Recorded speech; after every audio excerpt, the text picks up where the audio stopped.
आताची सर्वात मोठी बातमी उपमुख्यमंत्री अजित पवार यांच्या विमान अपघाताचा संपूर्ण घटनाक्रम समोर आलाय। आज महाराष्ट्रासाठी अत्यंत दुःखद आणि धक्कादायक घटना समोर आली आहे। महाराष्ट्राचे उपमुख्यमंत्री अजित पवार यांच्या विमानाला भीषण अपघात झाला असून या दुर्घटनेत मोठी जीवितहानी झाल्याची समोर माहिती आली आहे। सकाळच्या सुमारास मुंबईहून बारामतीकडे प्रवास करत असताना हा अपघात घडला आहे। बारामती परिसरात उतरण्याच्या प्रक्रियेत असतानाच विमानाचा तोल अचानक बिघडला आणि विमान नियंत्रणाबाहेर गेले।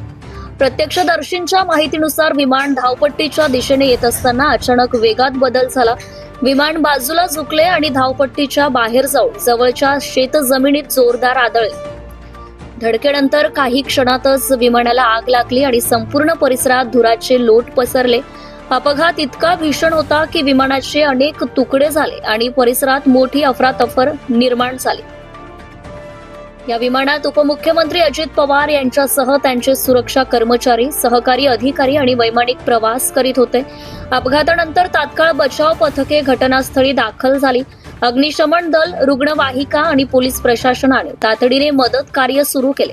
मात्र आग आणि तीव्र धडकेमुळे परिस्थिती अत्यंत गंभीर असल्याचं सांगितलं जात आहे। या घटनेनंतर संपूर्ण महाराष्ट्रात शोककळा पसरली आहे। राजकीय, सामाजिक आणि प्रशासकीय स्तरावर मोठी खळबळ उडाली आहे। अनेक नेत्यांनी, कार्यकर्त्यांनी आणि नागरिकांनी दुःख व्यक्त केले असून सर्वत्र हळहळ व्यक्त होत आहे। अजित पवार हे राज्याच्या राजकारणातील एक प्रभावी नेतृत्व म्हणून ओळखले जातात आणि त्यांच्या अपघाताची बातमी राज्यासाठी मोठा धक्का मानली जाते। अपघाताचं नेमकं कारण अद्याप स्पष्ट झालेले नाही।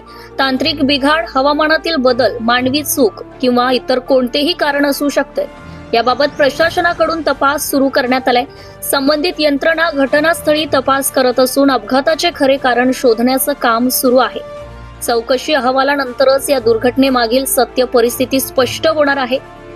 मात्र या घटनेमुळे राज्याच्या राजकारणात आणि प्रशासनात मोठी पोकळी निर्माण झाली असून सामान्य नागरिकांमध्येही तीव्र भावना उमटत आहेत। महाराष्ट्राने एक मोठे नेतृत्व गमावल्याची भावना सर्वत्र व्यक्त केली जात आहे।